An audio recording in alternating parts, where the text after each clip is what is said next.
pengajar yang bertugas untuk membuka pembelajaran di kelas yang diamati oleh tim observasi. Hai teman-teman, perkenalkan saya Pak Murtan Sitorus. Pada kesempatan ini saya bertugas dan berperan sebagai pengamat, yang mana tugas saya adalah memberikan evaluasi, kritik dan saran kepada guru yang mengajar di kelas. Halo teman-teman, aku Elisa. Aku berperan sebagai pengelola dokumentasi dan hasil diskusi.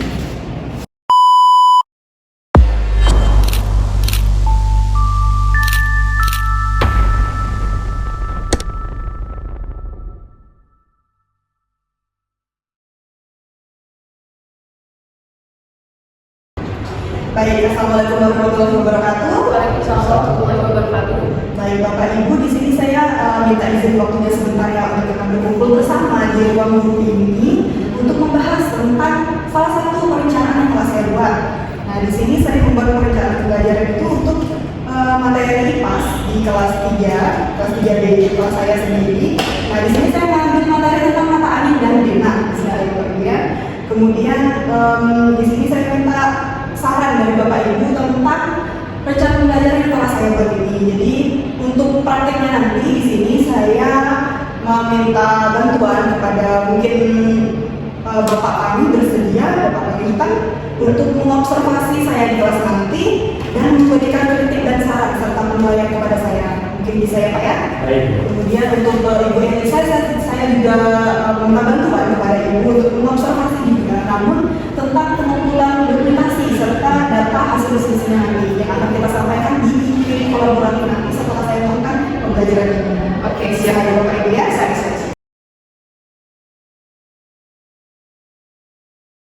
Nah, sebelum itu saya meminta kritik saran dulu nih untuk rencana pembelajaran yang telah saya buat ini. Apakah telah sesuai atau mungkin ada sedikit penambahan atau pengurangan?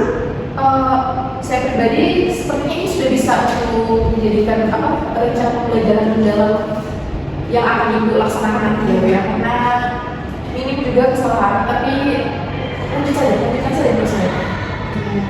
Untuk kegiatan penambahan pembelajaran di sini mungkin Bapak Pani ada sedikit penambahan.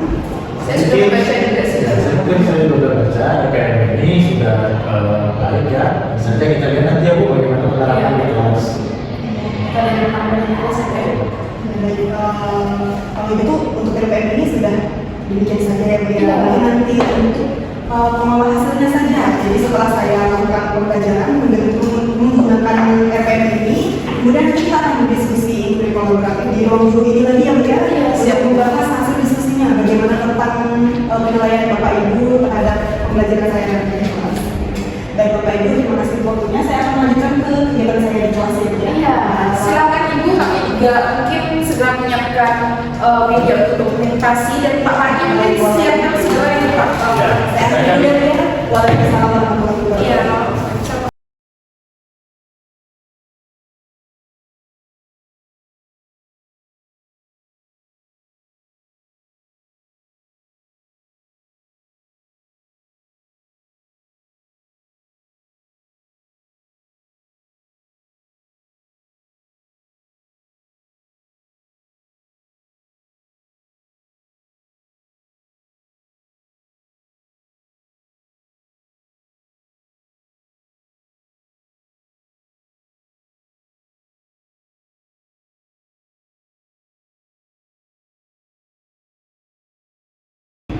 Baik, assalamualaikum warahmatullahi wabarakatuh.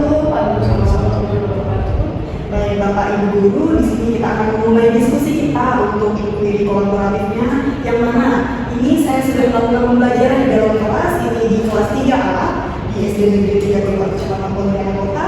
Di sini saya menggunakan kelas 3A dengan murid yang berjumlah 31 orang. Di sini saya melakukan pembelajaran mengenai mata pelajaran IPAS dengan materi mata angin dan dena. Kemudian di sini saya akan meminta kritik dan saran dan kalaupun ada sanggahan dari Bapak Ibu guru, kemudian nanti kita menyimpulkan hasil diskusinya apa yang perlu kita perbaiki dari pembelajaran kedepannya itu nanti Bapak Ibu guru dapat melakukan pembelajaran yang lebih baik, lebih mendalam dan menerapkan semua prinsip-prinsip pembelajaran yang dalam begitu Bapak Ibu guru. Baik, saya tampilkan dulu untuk video pembelajaran yang cuplikannya yang telah diobservasi juga sama Bapak Ibu guru kemarin ya biar ya.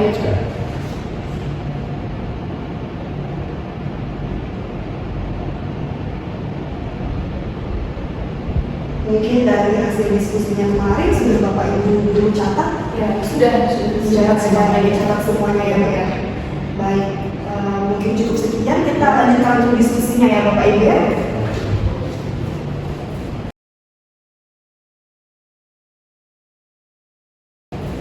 Di sini saya minta kritikan tambahan dulu nih dari Bapak Ibu guru bagaimana untuk pembelajaran di kelas ini. Baik, intinya sudah menerapkan di dalam pembelajarannya, dan saya sudah mengobservasi dan mengamati langsung pembelajaran yang dimana ini mengambil mata pelajaran IPAS ya, mata angin dan denah materinya. Nah, saya melihat di sini dampak positif yang sudah dirasakan anak-anak yang sudah diterapkan di kelas itu ada dari ketiga aspek yang kita harapkan, misalnya pemahamannya, kemudian juga keterampilan dan sikapnya. Saya melihat di sini ada perubahan dari apa yang sebelumnya kita lihat. Jadi saya pikir secara keseluruhan, secara pemahaman, kemudian keterampilan dan sikap anak-anak lebih baik dari yang sebelumnya. Mungkin ada yang mau ditambahkan lagi biar lebih jelas dan lebih mendalam lagi. Ya, jadi secara keseluruhan memang sudah lebih baik. Namun saya juga melihat anak-anak itu di bagian kerja kelompok masih ada beberapa anak yang kurang aktif atau tidak aktif. Kesannya anak-anak ini seperti hanya mengandalkan rekan tertentu saja tanpa terlibat secara aktif. Kemudian dari hasil yang sudah diberikan kepada anak, saya melihat juga masih ada beberapa anak yang belum bisa nih membaca denah dengan benar, sehingga saya pikir mereka ini perlu bimbingan khusus selain di dalam kelompok besar.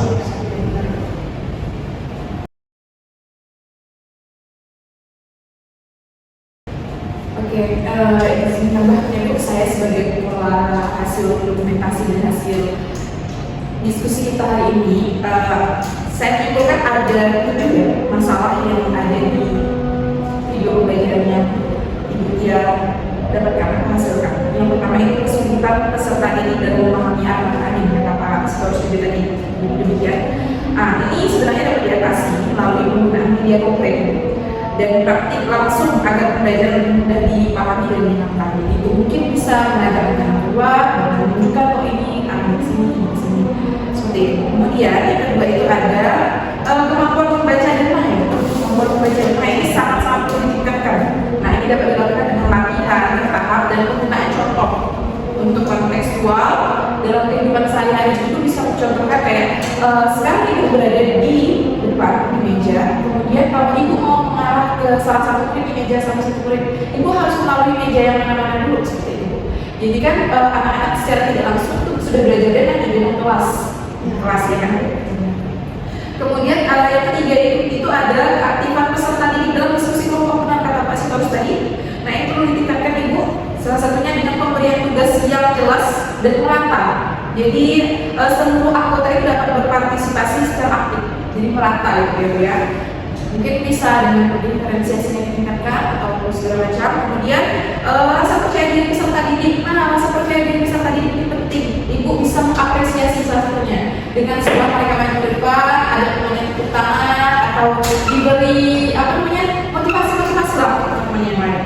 Kemudian ada yang kelima ini ada penggunaan media visual dan praktik langsung. Nah, ini sebenarnya sangat membantu meningkatkan pemahaman peserta didik sehingga pembelajaran menjadi lebih menarik dan bermakna. Ini cukup sih, sudah cukup baik, tapi bisa ditingkatkan lagi. Kemudian ada mendampingi individu dan remedial, pendampingan individual dan remedial ini mungkin bisa diberikan untuk membantu peserta didik yang masih mengalami kesulitan belajar. Pasti ada kan 1-2 yang mengalami kesulitan belajar, dan itu sangat perlu diberikan pendampingan ya. Kemudian pembelajaran yang dikaitkan dengan lingkungan nyata. Karena ini ya seperti yang tadi saya sampaikan cukup didengar dalam kelas saja ya, tidak perlu luas luas atau mungkin ke luar sekolah, contohkan apa, angkanya dan lain sebagainya. Ini bisa membantu peserta didik lebih aktif, lebih tertarik dan mudah memahami materi. Jadi mendalamnya itu harus dikaitkan dengan keadaan anak saat ini, bukan hanya keadaan lingkungannya tapi juga fisiknya gitu ya. Mungkin itu saja yang dapat saya sampaikan untuk hasil paparan kita hari ini atau diskusi kita hari ini. Sekian dulu ya Bu ya. Pak ya, kita akan sebentar lagi masing-masing dari kita juga ada kelas ya. Terima kasih Pak Sito, terima kasih juga